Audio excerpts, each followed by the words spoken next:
The first sign something was wrong wasn't an explosion. It was radar. Israeli early warning systems detected multiple missile launches coming from Iran. Within moments, sirens began sounding across major Israeli cities. Soon after, rockets began firing from Lebanon as Hezbollah opened a second front. What followed was one of the most coordinated missile attacks the region has experienced in decades. Ballistic missiles, cruise missiles, and hundreds of rockets were launched toward Israel's population centers and military infrastructure. Tel Aviv, Haifa, and other areas went into emergency mode as millions of civilians rushed into shelters. This was not a limited exchange along a border. It was a multi-directional strike involving state forces and allied militias. In this video, we'll break down what happened, how Israel responded, how the international community reacted, and why the next few days may be critical for the region. To understand why this attack happened, you need a bit of background. For months, tensions between Israel and Iran's regional network had been escalating. Israel had carried out repeated strikes targeting Hezbollah command structures in Lebanon. At the same time, Israeli forces were regularly hitting Iranian-backed positions inside Syria. Iran, which funds and arms Hezbollah, had warned that continued attacks would eventually trigger retaliation. Exactly which event triggered this particular strike is still disputed. Israeli officials argue their actions were defensive responses to imminent threats. Iranian officials describe Israel's operations as unprovoked aggression. But regardless of the narrative, one fact is clear. The scale of the response suggests long-term planning. Coordinated missile launches across multiple fronts don't happen spontaneously. They require logistics, timing, and decisions made at the highest political and military levels. Here's a counterintuitive question analysts are already asking. What if the purpose of the strike wasn't simply to cause damage, but to test Israel's defensive systems under real combat conditions? In modern warfare, gathering data about an opponent's defenses can sometimes be as valuable as the attack itself. The initial phase of the attack began with ballistic missiles launched from Iranian territory. These weapons travel hundreds of miles and carry warheads designed to penetrate hardened targets. Israeli radar detected the launches shortly after liftoff, giving air defense systems limited but crucial time to respond. But the attack didn't come from just one direction. Almost simultaneously, Hezbollah began launching rockets and guided missiles from southern Lebanon. That second front forced Israeli defense systems to divide attention between long-range ballistic threats and shorter-range rocket barrages. The result was widespread alarm across Israeli cities. Sirens sounded in Tel Aviv. Streets emptied quickly. The beachfront areas that are normally crowded became deserted within minutes as residents moved toward bomb shelters.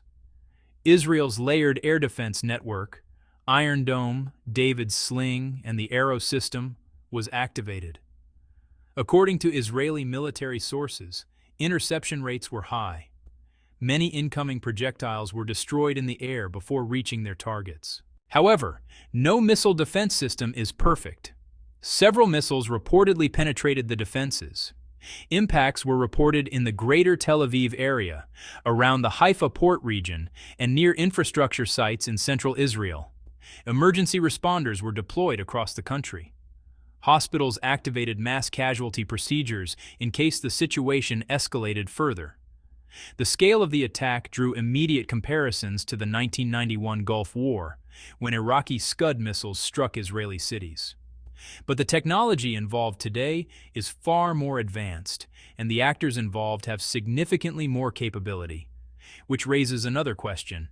If this attack represented only a fraction of available missile inventories, what would a full-scale exchange look like? Israel's response came quickly. Within hours of the first missile impacts, the Israeli Air Force began launching strikes against targets linked to Iran and Hezbollah.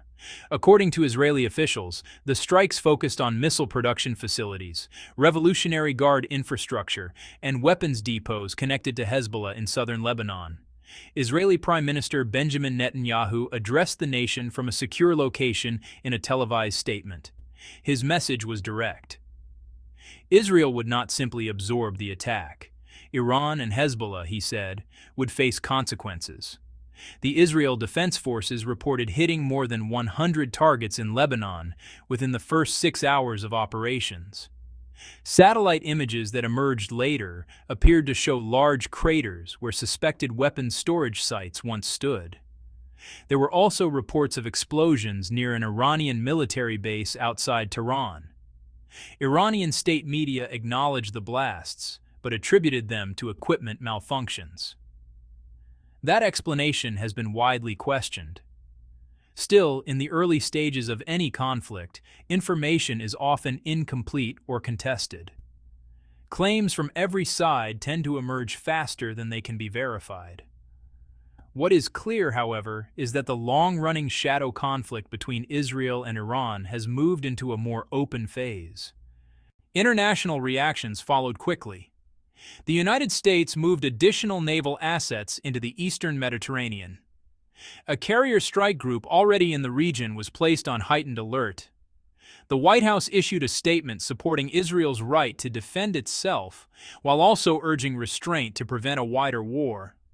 That balance is, politically difficult, supporting an ally while trying to limit escalation at the same time. At the United Nations, the Security Council convened an emergency meeting. But as often happens in major geopolitical crises, the Council reached a stalemate. Russia and China opposed language condemning Iran, while the United States rejected wording that criticized Israel's military response. The result was basically diplomatic paralysis. European governments issued statements condemning the missile attacks while also watching another factor closely: energy markets. Oil prices jumped more than 15% in after-hours trading. The reason is geography. Roughly 1/5 of the world's oil supply passes through the Strait of Hormuz, a strategic shipping lane near Iran. Any instability in the region immediately affects global energy prices. Meanwhile, several Arab governments are navigating a complicated position. Countries like Saudi Arabia, the United Arab Emirates, and Jordan have been gradually improving relations with Israel in recent years. At the same time, none of them want to see a direct war between Israel and Iran erupt nearby. A prolonged conflict could reshape the balance of power in the Middle East. And online, another battle is taking place. The information war. Videos, images, and claims are spreading rapidly across social media. Some are authentic, others are misleading or misattributed. Sorting fact from misinformation has become a major challenge for journalists and analysts alike. So, where does this go from here? Several key factors will shape the next phase. First, escalation currently appears more likely than immediate de-escalation. Both Israeli and Iranian leadership face internal political pressures that make backing down difficult. Second, Hezbollah's role has become central. Opening a second front at the same moment as Iran's missile launches suggests coordination at a level analysts will examine closely. This was likely planned rather than improvised.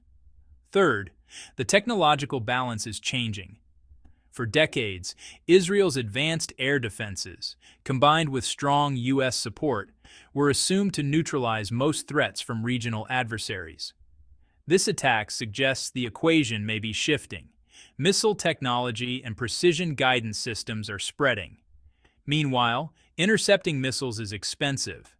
A defensive interceptor can cost far more than the rocket it destroys. In long conflicts, that economic imbalance can become strategically significant. Fourth, the United States is already involved more than many people realize. American air defense systems helped intercept incoming missiles during previous regional attacks, and similar assistance reportedly occurred again. If the conflict expands, U.S. personnel and assets could be directly exposed to risk. And finally, the human cost cannot be ignored. Israeli civilians spent hours in shelters as sirens sounded across the country. In southern Lebanon, residents are already leaving villages near potential strike zones. When decisions are made in government offices and military command centers, it is usually ordinary people who experience the consequences first. Right now, the situation remains extremely fluid. Major decisions made over the next 48 to 72 hours in Tehran, Jerusalem, Washington, and Beirut could determine whether this remains a contained confrontation or expands into something much larger. History often unfolds quietly until suddenly it doesn't. Sometimes it begins with radar signals, emergency sirens, and missiles crossing a night sky. We'll continue following developments closely as more verified information emerges. If you want updates as this situation evolves, make sure you're subscribed. And let me know in the comments what you think happens next, because in a crisis this complex, understanding the future often starts with hearing different perspectives. Stay safe, and I'll see you in the next video.